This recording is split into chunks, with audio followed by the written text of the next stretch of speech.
The Trump investigation, if you will, was a massive deflection operation on a number of levels. I mean, the person that was actually colluding with the Russians that we know very well was Hillary Clinton. I mean, if you want to talk about Skolkovo, where she transferred massive amounts of American intellectual property and technology to the Russians, or you want to talk about Uranium One, with the $150 million going to the Clinton Foundation in exchange for Hillary Clinton approving, as the head of CFIUS, the Committee on Foreign Investment in the United States, the sale of Uranium One to the Russians, which gave 20% of our uranium supplies, a strategic national asset, to the Russians.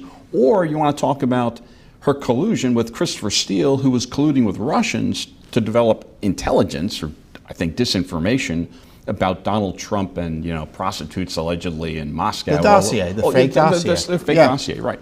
I mean, and of course, she personally received money from the Russians through her husband's speaking engagements there. Right. A $500,000 speech to a Russian firm connected to her Uranium One. So Renaissance Capital, right. She was getting money directly as Secretary of State from Russia in her personal coffers. I mean, they are married, so money to him goes to her. Right. I mean, talk about. The conflicts of interests are legion with Hillary Clinton and Bill Clinton and the Russians and her. Boy, I would like to see, Bill, a Mueller report, style report, written on what the Obama White House was doing as it had to deal with the Clinton email scandal in the middle of the presidential campaign. Yeah. I'd like to know what was being said. I'd like President Obama to authorize all of his employees to talk to prosecutors about what was said and whether there was any, quote, obstruction of that investigation. Maybe we can get all the notes of his lawyers and all the Justice Department attorneys talking about it too. Well, the good news is our court has authorized us to ask some of the lawyers involved in this cover-up, or may have been involved in the cover-up. So we'll be deposing some State Department attorneys, even Hillary Clinton's attorney, Heather Samuelson, who helped delete some of these emails, evidently.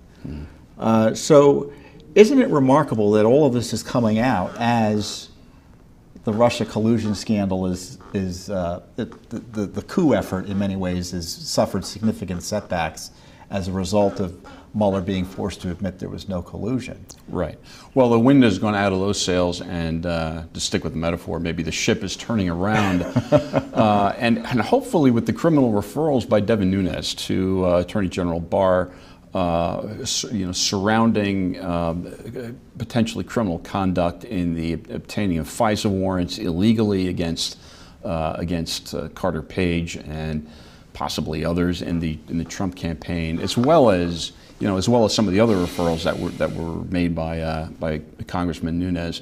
Hopefully, Attorney General Barr will restore this republic, which I would argue is fractured at its foundation. The situation it can't be allowed to stand as it is with this two-tiered system of justice, because it will fester. I mean, it occurs to me, Barr can't help but investigate the Clinton email scandal because it goes to the motives as to why Strzok, Page, Comey, McCabe, etc. were illicitly targeting Trump. It's because they were protecting Hillary. So you can't untie the Russia collusion abuse from the Clinton email scandal. They're two peas in a pod. They're two sides of the same coin. However you want to describe it, that investigation, that illicit targeting of Trump, was designed not only to protect Hillary Clinton and Barack Obama, but it was the motive. It's the motive. So if you're looking to make a case, if indeed that's what the Attorney General is aiming to do, as I think he ought to do, given the kind of in-your-face evidence of abuse of power by Strzok in the least, that's part of the case. He wanted Hillary to win, and therefore, for instance, he covered up the Wiener laptop material until he had his hand forced in disclosing it to the FBI headquarters.